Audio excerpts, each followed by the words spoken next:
Section D પ્રમેય તમારે જાતે મોઢે કરીને લખવાના છે। દાખલા નંબર 36 નીચે આપેલા આવૃત્તિ વિતરણ પરથી પી અને ક્યુની કિંમત શોધો। ત્યારબાદ મધ્યસ્થનો વર્ગ તથા બહુલકનો વર્ગ શોધો। વર્ગ આવૃત્તિ અને સંચય આવૃત્તિ આપેલી છે। 100 થી 200ની આવૃત્તિ 11, સંચય આવૃત્તિ 11, 200 થી 300ની આવૃત્તિ 12, સંચય આવૃત્તિ પી, 300 થી 400ની આવૃત્તિ 10, સંચય આવૃત્તિ 33, 400 થી 500ની આવૃત્તિ ક્યુ, સંચય આવૃત્તિ 46, 500 થી 600ની આવૃત્તિ 20, સંચય આવૃત્તિ 66 અને 600 થી 700ની આવૃત્તિ 14 અને સંચય આવૃત્તિ 80। ધ્યાન આપો ભાઈ, બહુ જ દાખલો જબરજસ્ત છે। અહીંયા આપણને વર્ગ આપેલા છે, પહેલા તો કોઠો ભરી દીધો, વર્ગ આવૃત્તિ અને સંચય આવૃત્તિ વર્ગ લખી કાઢ્યા। 100 થી 200, 200 થી 300, 300 થી 400, 400 થી 500, 500 થી 600, 600 થી 700 ને કુલ આવૃત્તિ રકમમાં જોઈને લખી કાઢી 11, 12, 10, ક્યુ 20, 14 અને ટોટલ કેટલી થશે તો કે 4 ને 2, 6 ને 1, 7, 1 ને 1, 2 ને 1, 3 ને 2, 5 ને 1, 67 વત્તા ક્યુ બરાબર। હવે સંચય આવૃત્તિ આપણે જાતે શોધીશું। તો પહેલાની સંચય આવૃત્તિ 11, બીજાની કેટલી થાય 11 વત્તા 12, 11 વત્તા 12 એટલે 23, પણ અહીંયા કેટલા આપેલા છે p, તો માટે p બરાબર 11 વત્તા 12 માટે p બરાબર 23, p મળી ગયો। ચલો આગળ 11 23, 23 વત્તા 10 તો બરાબર 33, 33 પછી 33 વત્તા q બરાબર 46, તો 33 વત્તા q બરાબર 46 વત્તા 33 સામે જાય તો માઈનસ, તો માટે q બરાબર 46 માઈનસ 33, 6 માંથી 3 ગયા તો 3, 4 માંથી 3 ગયા તો 1, તો માટે q બરાબર 13। તો આ રીતે આપણને p અને q મળી ગયા। પછી 46 વત્તા 20 એટલે 66, 66 વત્તા 14 એટલે 80, તો અહીંયા 80 આપેલા છે, તો આનો મતલબ શું થયો કે કુલ આવૃત્તિ સિગ્મા fi બરાબર 80 એટલે કે n બરાબર 80 થાય। હવે બે વસ્તુ શોધવાની છે, એક મધ્યસ્થનો વર્ગ અને બીજો બહુલકનો વર્ગ। તો પહેલા આપણે મધ્યસ્થનો વર્ગ શોધીશું। તો મધ્યસ્થના વર્ગનું સૂત્ર શું છે n/2 કરતા તરત મોટી સંચય આવૃત્તિનો વર્ગ। એની જગ્યાએ કેટલા મૂકવાના 80, તો 80/2 કરતા તરત મોટી સંચય આવૃત્તિનો વર્ગ। 80 ને 2 વડે ભાગીએ તો 40, તો 40 કરતા મોટી સંચય આવૃત્તિનો વર્ગ। હવે અહીંયા જોઈએ 11 પછી આ 23, 33 અને 40 કરતા મોટી કઈ આવી સંચય આવૃત્તિ 46, એનો વર્ગ કયો છે 400 થી 500, તો માટે મધ્યસ્થનો વર્ગ બરાબર 400 થી 500। ક્લિયર।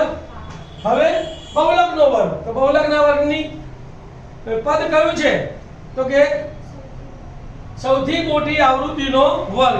તો અહીં સૌથી મોટી આવૃત્તિ જુઓ 11, 12, 10 પછી p બરાબર 13, 20 અને 14, તો સૌથી મોટી આવૃત્તિ કઈ છે 20 છે, તો એનો વર્ગ કયો આવશે 500 થી 600, તો માટે બહુલકનો વર્ગ કયો આવશે 500 થી 600। લખવાનું શું અહીં સૌથી મોટી આવૃત્તિ 20 છે અને તેનો વર્ગ 500 થી 600 છે, માટે બહુલકનો વર્ગ બરાબર 500 થી 600। ક્લિયર।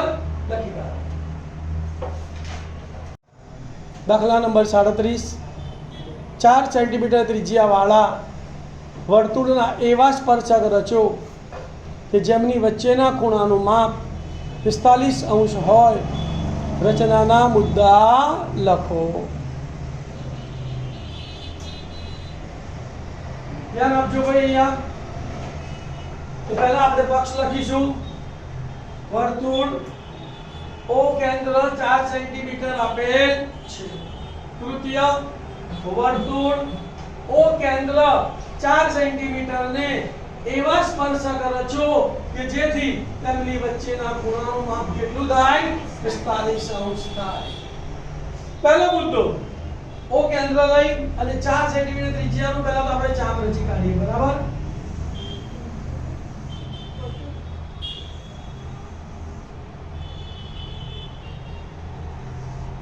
આપણું આ O કેન્દ્ર અને 4 સેન્ટીમીટર ત્રિજ્યાનું વર્તુળ રચી કાઢ્યું।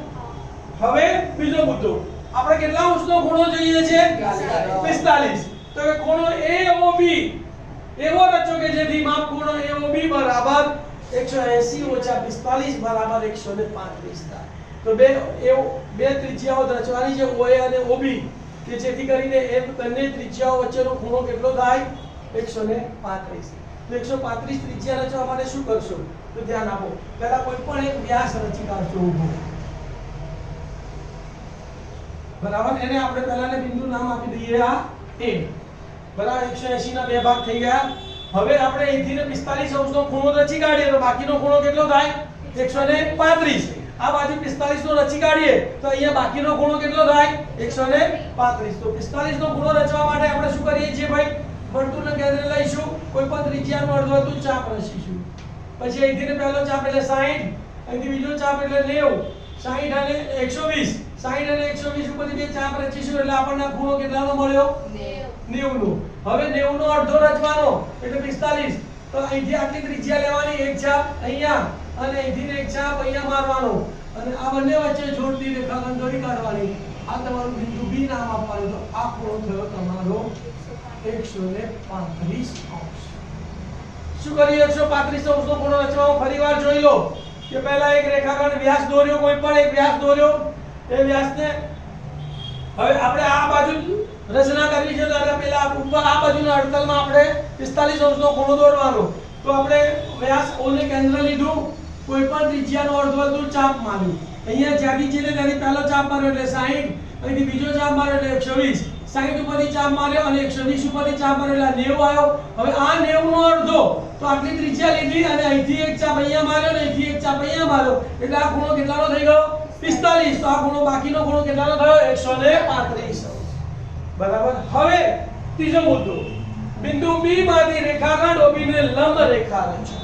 લંબ રેખાની રચના એટલે B માંથી 90 ડિગ્રી રેખા રચવાની. ધ્યાન આપજો ભાઈ, B ને કેન્દ્ર લેવાનું, કોઈ પણ ત્રિજ્યાનું એક અર્ધવર્તુળ ચાપ રચવાનું. B ને કેન્દ્ર લઈને કોઈ પણ ત્રિજ્યાનું અર્ધવર્તુળ ચાપ રચવાનું. બરાબર. એટલી ત્રિજ્યા અહીંથી પહેલો ખૂણો કેટલાનો આવશે 60, બીજો ખૂણો 120, 60 અને 120 ઉપરથી બે ચાપ મારી દેવાના. હવે આ જે રેખા આવી આ બિંદુ B માંથી પસાર થતી અને આમાંથી પસાર થતી રેખા L દોરી કાઢવાની. બરાબર. કઈ રેખા દોરી કાઢવાની? રેખા L દોરી કાઢવાની. આ 90 ડિગ્રી પસાર થઈ. બરાબર. તેવી જ રીતે બિંદુ A માંથી રેખાખંડ OA ને લંબ રેખા રચો. જે રેખા L ને જ્યાં છેદે ત્યાં P નામ આપો. હવે આ બિંદુ A માંથી OA ને લંબ રેખા રચી. સેમ પ્રોસેસ કરવાની ભાઈ. તો એને કેન્દ્ર લઈ એક અર્ધવર્તુળ ચાપ રચવાનું. એટલી ત્રિજ્યાએ પહેલો 60 નો ખૂણો, બીજો 120, 60 અને 120 ઉપરથી વારા પરથી ચાપ મારવાના એટલે 90. હવે A અને આ બિંદુમાંથી પસાર થતી રેખા દોરવાની અને નામ આપવાનું રેખા M અને અહીંયા જ્યાં છેદે ત્યાં P નામ આપી દેવાનું. તો આ જે ખૂણો આવ્યો ને એ કેટલા અંશનો છે? 45 અંશનો. ચોપડીમાં આવો દાખલો છે પણ અહીંયા 45 ના બદલે કેટલાનો ખૂણો આપેલો છે 60. તો અહીંયા 120 લઈએ છે. 120 તો બહુ સહેલો હોય છે કે કોઈ પણ ત્રિજ્યાને પહેલો ચાપ 60 અને બીજો ચાપ 120 એ મળી જાય છે. પણ અહીંયા 135 છે એટલે તમારે પહેલા 180 ની વ્યાસ દોરવાનો અને એના ઉપરના છેડેથી 45 નો ખૂણો દોરી કાઢો એટલે તમને બાકીનો ખૂણો 135 નો મળી જાય. ખ્યાલ આવી ગયો?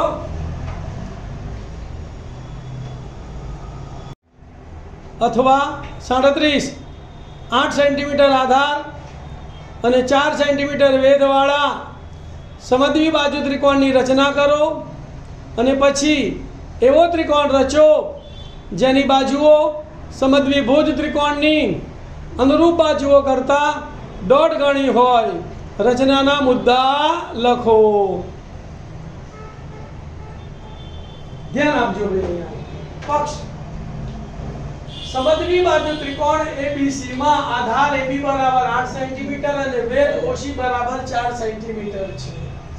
કૃત્ય ત્રિકોણ ABC ની અનુરૂપ બાજુઓ કરતા 1.5 ગણો એટલે 2 એકા 2 2 ને 1 3/4 ગણી બાજુવાળા સમરૂપ ત્રિકોણ રચો. મુદ્દા. પહેલો મુદ્દો, AB બરાબર 8 સેન્ટીમીટર અને વેધ OC બરાબર 4 સેન્ટીમીટર થાય તેવો ત્રિકોણ સમદ્વિ બાજુ ત્રિકોણ ABC રચો. અહીંયા ધ્યાન આપજો. સમદ્વિ બાજુ ત્રિકોણની રચના 1 2 3 4 5 6 7 અને 8 8 સેન્ટીમીટરનો અહીંયા હું એક રેખાખંડ દોરી કાઢું છું. એનું નામ આપણે શું આપવાનું છે બોલો? A B. હવે એનો વેધ દોરવો છે તો વેધ દોરવા માટે મારે આનો શું દોરવો પડશે? લંબ દ્વિભાજક. તો અડધા કરતા હું વધારે ત્રિજ્યા લઈ આછા ઉપર નીચે A અને B બિંદુમાંથી ચાપ મારીશ, બરાબર. અને આ ચાપ જ્યાં છેદે એમાંથી પસાર થતી એક આછી રેખા દોરી કાઢીશ, બરાબર. અહીંયા આપણે નામ આપીશું O. હવે આની 4 સેન્ટીમીટર ત્રિજ્યા લેવાની છે તો ઓને કેન્દ્ર લેવાનું અને 4 સેન્ટીમીટર ત્રિજ્યાનો અહીંયા ચાપ દોરી કાઢવાનો. આ કેટલી ત્રિજ્યા?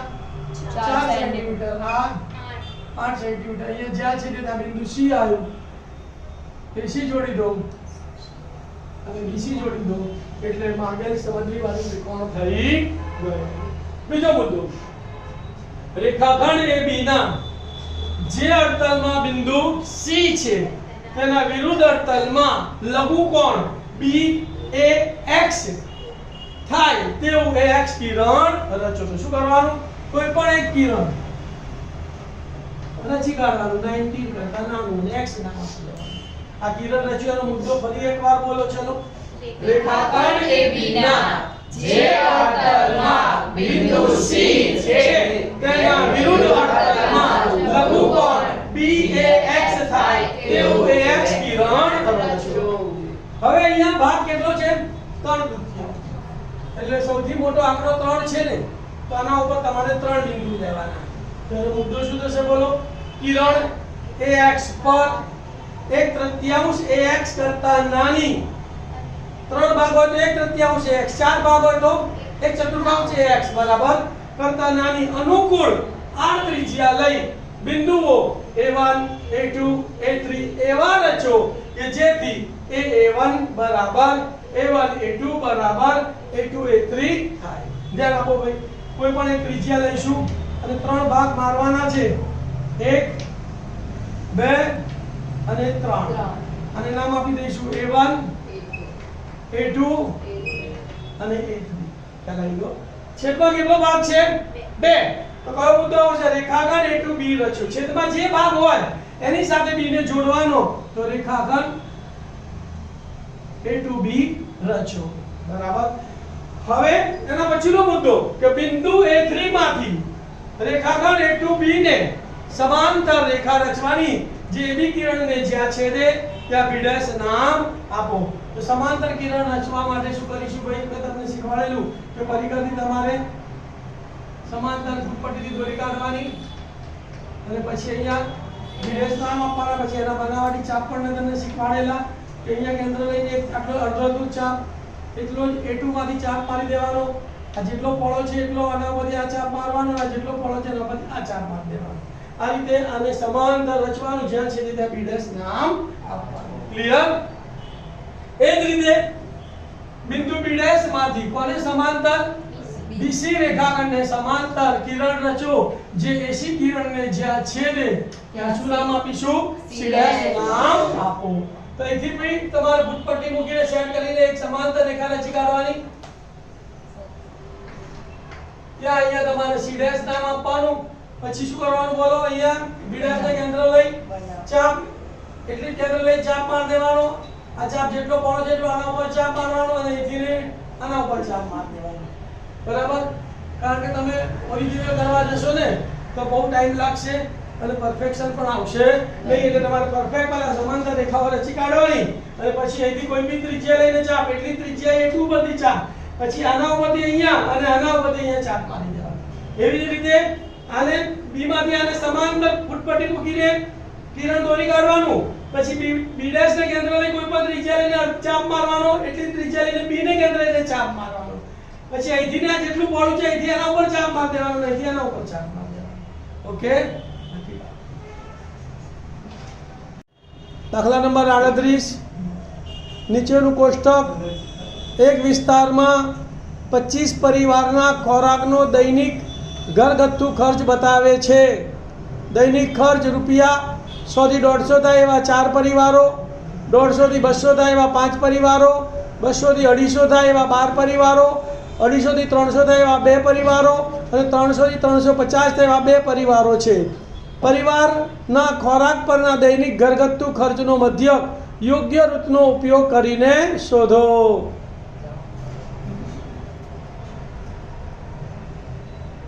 ચલો અહીંયા ધ્યાન આપો. અહીંયા વર્ગ લંબાઈ સમાન આપેલી છે એટલે આપણે પદ વિચલનની રીતનો ઉપયોગ કરીશું. પદ વિચલનની રીતમાં કેટલા ખાનાનો કોઠો બને? 5 ખાનાનો કોઠો બને. તો પહેલા જે આપ્યું હતું દૈનિક ખર્ચ રૂપિયામાં, પરિવારોની સંખ્યા fi, એના પછી મધ્ય કિંમત xi, u વિચલન ui બરાબર xi - a upon h અને fi ui. દૈનિક ખર્ચની કિંમતો આપણે કોઠામાંથી ઉતારી દઈએ. 100 થી 150, 150 થી 200, 200 થી 250, 250 થી 300, 300 થી 350 અને કુલ. આવૃત્તિ પણ કોઠામાંથી ઉતારી દઈએ. 4, 5, 12, 2, 2 અને કુલ 25. હવે ધ્યાન આપો. હવે તમારે બધી ગણતરી જાતે કરવાની છે. મધ્ય કિંમત કેવી રીતે શોધવાની? તો કે અધસીમા વત્તા ઉર્ધ્વસીમા ભાગ્યા 2. 100 વત્તા 150 ભાગ્યા 2 એટલે 250 ભાગ્યા 2 એટલે 125. અથવા આનાથી કેટલા વધારે છે? 50. 50 નો અડધા 25. તો આમાં 25 ઉમેરી દેવાના. તો પહેલી મધ્ય કિંમત કેટલી આવશે? 125. હવે તમારી વર્ગ લંબાઈ કેટલી છે? 50. વર્ગ લંબાઈ 50 છે. તો બધામાં 50 50 ઉમેરીને દરેક વખતે સરવાળો કરવાની જરૂર. તો 125 વત્તા 50 એટલે 175, 175 વત્તા 50 એટલે 225, 225 વત્તા 50 એટલે 275 અને 275 વત્તા 50 એટલે 325. બરાબર. હવે તમારે પદ વિચલનની રીત છે. વચ્ચે વાળી સૌથી આ મોટી આવૃત્તિ કઈ છે? 12. તો વચ્ચે વાળીને આપણે ધારી લઈએ a. તો શું લખીશું? બોલો. ધારેલ મધ્યક a બરાબર 225. હવે એનો ui શોધવાનો છે. જેને આપણે a ધાર્યો એનો ui કેટલો આવે? 0. ઉપર -1 -2 નીચે 1 અને 2 અને અહીંયા આવશે ડેશ. ક્લિયર? હવે કોનો ગુણાકાર કરવાનો? fi અને ui નો. તો અહીંયા fi અને ui 4 ગુણ્યા -2 એટલે -8, 5 ગુણ્યા -1 એટલે -5, 12 ગુણ્યા 0 એટલે 0, 2 એકા 2 અને 2 દુ 4. તો અહીંયા આપણે સિગ્મા fi ui નું ખાનું થોડું મોટું બનાવીશું. તો સિગ્મા fi ui પહેલા ઋણનો સરવાળો કરીએ. તો 8 ને 5 13 એટલે -13, પ્લસ નો સરવાળો કરીએ. 4 ને 2 6 એટલે +6. તો 13 માંથી ને 6 જાય તો કેટલા રહેશે? બોલો. 7. પણ મોટી સંખ્યા માઈનસ છે તો બરાબર કેટલો જવાબ આવશે? -7. હવે સૂત્રનો ઉપયોગ કરીશું. હવે મધ્ય x બાર બરાબર a plus sigma fi ui upon sigma fi into h. તો માટે x બાર બરાબર એની જગ્યાએ કેટલા લખશો? બોલો. 225 વત્તા સિગ્મા fi ui કેટલા આયા? -7. છેદમાં સિગ્મા fi કેટલા છે? 25 અને ગુણ્યા h કેટલો છે? બોલો. 50. તો અહીંયા આવશે 50. સાદુરૂપ આપીશું. હવે ધ્યાન આપજો. x બાર બરાબર 225 તો m ના m પ્લસ માઈનસ અહીંયા ભાગ 4 છે. 25 એકા 25 અને 25 50. તો 7 દુ 14. તો 225 માંથી 14 બાદ કરીશું. 5 માંથી 4 જાય તો 1, 2 માંથી 1 જાય તો 1 અને 2 ના 2. x બાર બરાબર કેટલા આયા? 211 અને એનો એકમ શું છે? રૂપિયા. બરાબર. ખ્યાલ આવી ગયો? દાખલા નંબર 39. એન્જિનિયરિંગના વિદ્યાર્થી રસેલને નળાકારના બંને છેડે પાતળી એલ્યુમિનિયમની શીટમાંથી બનેલો શંકુ બેસાડી એક નમૂનો તૈયાર કરવાનું કહેવામાં આવ્યું. નમૂનાનો વ્યાસ 3 સેન્ટીમીટર અને લંબાઈ 12 સેન્ટીમીટર છે. જો શંકુની ઊંચાઈ 2 સેન્ટીમીટર હોય તો રસેલે બનાવેલ નમૂનામાં કેટલી હવા સમાશે તે શોધો. ધારી લો કે નમૂનાના બહારના અને અંદરના માપ લગભગ સમાન છે.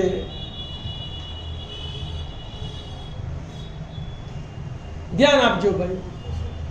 રસેલે નળાકારના બંને છેડે શંકુ બેસાડીને નમૂનો બનાવ્યો છે. અહીંયા ધ્યાન. આ નળાકાર અને એને બંને છેડે આપણે શંકુ બનાવી દીધો. બરાબર. આ શંકુની ત્રિજ્યા, આ શંકુની ઊંચાઈ, આ નળાકારની ઊંચાઈ, આ નળાકારની ત્રિજ્યા અને આ શંકુની ઊંચાઈ તમને આપેલો છે. નમૂનાનો વ્યાસ કેટલો છે? 3 સેન્ટીમીટર. વ્યાસ આપેલો. પહેલું કામ શું કરવાનું? તો માટે નળાકારની ત્રિજ્યા r બરાબર વ્યાસ ભાગ્યા 2. તો માટે r બરાબર 3/4 સેન્ટીમીટર. જે નળાકારની ત્રિજ્યા એ શંકુની ત્રિજ્યા આવશે ને, તો માટે શંકુની ત્રિજ્યા નળાકારમાં આપણે સ્મોલ r લીધો તો આમાં આપણે કેપિટલ R લઈએ, તો શંકુની ત્રિજ્યા કેપિટલ R બરાબર પણ 3/3 સેન્ટીમીટર થાય. શંકુની ઊંચાઈ આપણને 2 સેન્ટીમીટર આપેલી છે, એટલે આ શંકુની ઊંચાઈ કેપિટલ H લઈએ તો કેપિટલ H બરાબર 2 સેન્ટીમીટર, આપણને કેપિટલ H બરાબર 2 સેન્ટીમીટર. ત્યારબાદ નમૂનાની લંબાઈ કેટલી છે? 12 સેન્ટીમીટર. તો અહીંથી આટલો આ જે લંબાઈ છે કેટલી છે? 12 સેન્ટીમીટર. જેમાં શું આવે? શંકુની ઊંચાઈ આવે વત્તા નળાકારની ઊંચાઈ આવે વત્તા શંકુની ઊંચાઈ આવે. તો માટે શંકુની ઊંચાઈ કેપિટલ H વત્તા નળાકારની ઊંચાઈ સ્મોલ h વત્તા શંકુની ઊંચાઈ કેપિટલ H બરાબર 12. કેપિટલ H ની કિંમત કેટલી છે? 2 વત્તા સ્મોલ h વત્તા 2 બરાબર 12. 2 ને 2 4 વત્તા 4 સામે જાય તો ઓછા, તો માટે h બરાબર 12 ઓછા 4. તો માટે નળાકારની ઊંચાઈ h બરાબર 8 સેન્ટીમીટર. બધા માપ મળી ગયા. હવે ઘનફળ શોધવાનું છે, તો શંકુનું ઘનફળ વત્તા નળાકારનું ઘનફળ વત્તા શંકુનું ઘનફળ. શંકુ 2 છે તો શું લખીશું બોલો? હવે નમૂનામાં સમાતી હવાનું ઘનફળ બરાબર નળાકારનું ઘનફળ વત્તા 1 ને 1 2 ગુણ્યા શંકુનું ઘનફળ. સૂત્ર આપણને યાદ છે, નળાકારના ઘનફળનું સૂત્ર પાઈ r સ્ક્વેર h વત્તા 2 ગુણ્યા શંકુના ઘનફળનું સૂત્ર 1/3 પાઈ r સ્ક્વેર h. એમાં r અને h કેવા લેવાના? કેપિટલ. કિંમતો મૂકું છું. પાઈ ની જગ્યાએ 22/7 ગુણ્યા r સ્ક્વેર એટલે 3/3 ગુણ્યા 3/3 બે વાર, અને નળાકારની ઊંચાઈ કેટલી છે? 8, તો ગુણ્યા 8 વત્તાના વત્તા 2 ના 2 ગુણ્યા 1/3 ના 1/3 પાઈ ની જગ્યાએ ગુણ્યા 22/7 r સ્ક્વેર. આની ત્રિજ્યા કેટલી છે? 3/3, તો 3/3 ગુણ્યા 3/3 બે વાર, અને શંકુની ઊંચાઈ કેટલી છે? એટલે ગુણ્યા 2. બંનેમાં કોમન જુઓ, 22/7 3/3 બંનેમાં છે, તો એ બંનેમાંથી કોમન કાઢ્યું. કેટલા કોમન કાઢ્યા? 22/7 ગુણ્યા 3/3 ગુણ્યા 3/3 કોમન કાઢ્યા ગુણ્યા અહીંયા કેટલા વધ્યા? 8. અહીંયા અંશમાં 2 × 2 2 × 4 વધ્યા, અને છેદમાં 3 વધ્યા, તો છેદમાં 4 તૃતીયાંશ. એટલે કૌંસમાં કેટલા આવશે? 8 + 4 તૃતીયાંશ. અહીંયા છેદ ઉડાડીએ તો 2 કેટલા આવે? 11. તો અહીંયા કેટલા વધ્યા? 11 ગુણ્યા 3 ગુણ્યા 3 અંશમાં વધ્યા, છેદમાં 7 ગુણ્યા 2. અને આનું સાદુરૂપ આપે અપૂર્ણાંકના સરવાળા બાદબાકી આવે એટલે લસા લેવો પડે. કેટલો લસા આવશે? 3 8 તરી 24. 24 + 4 એટલે 28. અંશમાં 28 આવશે, અને છેદમાં તો બરાબર 28 છેદમાં 3. હવે જુઓ અહીંયા ભાગ ચાલે છે. 3 ગયા 7 દુ 14, 14 દુ 28, તો અહીંયા કેટલા આવ્યા? 2. તો અહીંયા કેટલા વધ્યા? 11 વધ્યા, 3 વધ્યા અને 2 વધ્યા, તો બરાબર 11 ગુણ્યા 3 ગુણ્યા 2 11 કરી 33, 33 દુ 66, તો 66 ઘન સેન્ટીમીટર. જવાબ લખી નાખવાનો. નમૂનામાં 66 ઘન સેન્ટીમીટર હવા સમાય. આ જ દાખલો પુષ્કળમાં પૂછાય, તો તમારે પુષ્કળનું સૂત્ર વાપરવાનું છે, બરાબર? ક્ષેત્રફળના સૂત્રો વાપરવાના છે. અથવા દાખલા નંબર 39, એક બંધ નળાકાર પાત્રની બહારની કુલ સપાટીને રંગવાનો ખર્ચ 60 પૈસા પ્રતિ સેન્ટીમીટર સ્ક્વેર લેખે ₹236.60 થાય છે. જો નળાકારની ઊંચાઈ પાયાની ત્રિજ્યા કરતાં 6 ગણી હોય તો નળાકાર પાત્રની ઊંચાઈ અને ત્રિજ્યા શોધો. ધ્યાન આપજો ભાઈ. અહીંયા આ બંધ નળાકાર પાત્રની બહારની સપાટીને રંગવાનો ખર્ચ 60 પૈસા પ્રતિ સેન્ટીમીટર સ્ક્વેર એટલે કેટલો આવ્યો? 237.60 રૂપિયા થાય છે. આના ઉપરથી આપણને નળાકારનું કુલ પુષ્કળ મળશે, બરાબર? તો અહીંયા લખીશું રૂપિયા ખર્ચ અને નળાકારનું કુલ પુષ્કળ. તો 60 પૈસા એટલે 60/100 રૂપિયા ખર્ચ. નળાકારનું પુષ્કળ કેટલું? 1 સેમી સ્ક્વેર. તો 237.60 એટલે 23,760/100 રૂપિયા ખર્ચ. ત્યારે નળાકારનું પુષ્કળ કેટલું? તો માટે નળાકારનું પુષ્કળ બરાબર આનો નાનો ગુણાકાર થશે, તો 23,760/100 ગુણ્યા 1, અને આ છેદમાં જશે, છેદમાં 60 અને છેદના છેદ ઉપર 100 થશે. 100 ઉડી ગયા, 0 ઉડી ગયા, તો કેટલા વધ્યા? 2376/6. અહીંયા આપણે 2376/6 કરીએ તો 6 કરીને 18, 23 માંથી 8 ગયા 5, ઉપરથી તો આવ્યો 7 એટલે 57, 6 9 54, 57 માંથી 54 ગયા એટલે 3, ઉપરથી તો આવ્યો 6 36 6 36 36 માંથી ચલી ગયા 0 તો કેટલો જવાબ આવ્યો 396 તો નળાકારનું પુષ્પળ બરાબર 396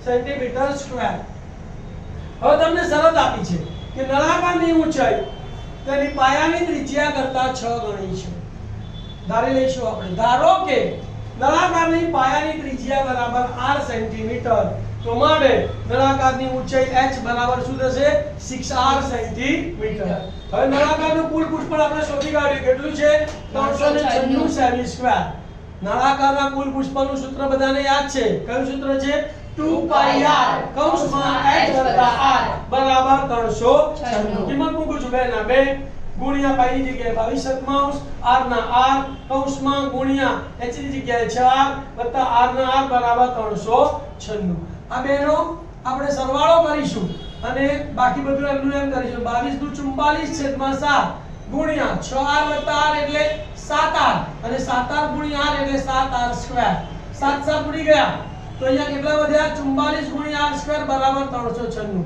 r સ્ક્વેર ને સૂત્ર કરતા બનાવીએ તો 44 અહીંયા ગુણાકારમાં સામે જાય તો ભાગાકારમાં તો મારે r સ્ક્વેર બરાબર 396 ભાગ્યા 44 44 આયા એટલે 11 ભાગ ચાલે ને ચાલે તો 11 ચોક 44 એટલે અહીંયા 4 આવશે અહીંયા 11 તરી 33 39 માંથી 33 જાય તો 6 વધે ઉપર જુદો છગડો એટલે 66 11 6 એટલે 36 4 ભાગ 4 9 ને 36 તો કેટલો અહીંયા વધ્યા 9 આયા કેટલા આયા હવે વર્ગ દૂર કરીએ તો સામેનાનું વર્ગમૂળ તો માટે r બરાબર વર્ગમૂળમાં 9 તો 9 નું વર્ગમૂળ 3 તો ત્રિજ્યા 3 સેન્ટીમીટર ઊંચાઈ આપણને h બરાબર 6r આપેલા છે તો 6 ગુણ્યા 3 બરાબર 18 સેન્ટીમીટર વિદ્યાર્થી મિત્રો અહીંયા આપણું સેક્શન ડી અને પેપર 3 પૂરું થાય છે મને આશા છે કે તમે આ 13 પેપર તૈયાર કરીને ખૂબ સારી રીતે મેથ્સમાં હોશિયાર બની ગયા હશો અને જે તમારા મનમાં નપાસ થવાનો ડર હતો તે હવે દૂર થઈ ગયો હશે